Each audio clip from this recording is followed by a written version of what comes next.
Mariusz Butrikovsky, how would you set the boundary between people actually interested in a conversation and just plainly spewing hate or trolling when it comes to discrimination? I'm asking because I've lately found myself trying to explain the issues, but most of the time giving up as soon as the other side starts spewing insults like feminazi or using other MRA or alt-right derogatory terms. I usually turn to sarcasm and ridiculing them if I find them having a history of sharing stuff like that on social media. I'm second-guessing myself a lot, though, wondering if I should just disengage or trying harder to get through. You do realize a good majority of us skeptics aren't members of the alt-right, don't you? It seems like we draw the line at about the same place. If I see people being insulting... You mean like you are when you call us all scumbag motherfuckers? Hypocritical much? Or belligerent, or just posting like standard anti-feminist MRA boilerplate stuff, then I just don't engage with them at all. Then why have you never engaged with me, Steve? Oh, that's right. You blocked me even before I ever started making YouTube videos. I never once tweeted you, contacted you on Facebook, through YouTube, nothing. I never once contacted you, and you had me blocked for some reason. So yeah, if we're posting boilerplate MRA stuff you won't discuss with us. Bullshit. You block anyone who has a differing opinion than you. Liar. And if I have been engaging with them up to that point, then I just disengage. Yeah, okay. Like you'll actually engage with an anti-feminist, you lying bastard. I don't bother getting into fights with people. Dude, it's kind of hard to get into a fight with people when you block virtually everybody on Twitter that doesn't drink your Kool-Aid. I don't bother trying to be sarcastic or insult them. Allow me to play you this clip.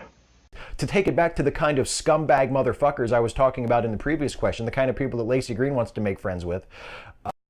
You were saying? Or you know, give back what they've been giving to me in terms of being hostile and derogatory. Well, as we saw in the previous clip, you insult us without knowing any of us. So, we're the ones that are being aggressive and hostile in reply to you. So if you weren't such a condescending prick, we wouldn't be hateful towards you either. So, you stop, we'll stop. It's that sort of thing. I just disengage. I just leave. I mute them or block them if I'm on Twitter or YouTube or whatever. I think it's a waste of time. Once they start getting into that, you know, feminazi, MRA talk. What's wrong with men wanting to have equal rights in custody cases, where women are disproportionately awarded custody rather than the father? That's clearly biased against men. You generalize all quote-unquote MRAs as sexist.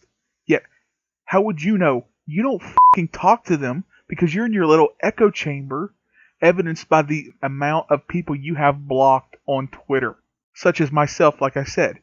And we have never interacted, so I have no reason to be blocked, yet you blocked me. Once they start trying to start arguments with you about shit that shouldn't even be an argument. Like us repeatedly debunking the wage gap, yet you still, wage gap. No, that should be argued because you're fucking lying. That should all be just settled arguments, like whether or not women are oppressed in the West and all these standard anti-feminist talking points that they love to piss and moan about. I just step away. Here's an idea. How about you actually talk about someplace where they actually are oppressed, you know, like Saudi Arabia? But no. You'd rather talk about your first world problems, you sanctimonious son of a bitch. I just withdraw from the conversation because it's a waste of time to argue about stuff that shouldn't be up for debate at this point, and it's a waste of time to argue with someone who thinks that those things are debatable. They are debatable when science and fact says you're wrong, but you keep perpetuating your lies. So it sounds like we draw the line in the same place, but instead of turning to sarcasm when I realize that the person I'm talking to is a shithead, I just stop talking to them. That's my method. That's how I do it. It's not necessarily how you should do it, but that's how I do it. Yes, do like Steve Shives. Someone has a different opinion than yours, call them names without ever actually getting to know them. Continue spewing your lies. Block them on Twitter. Refuse to discuss and debate anything. Live in your little echo chamber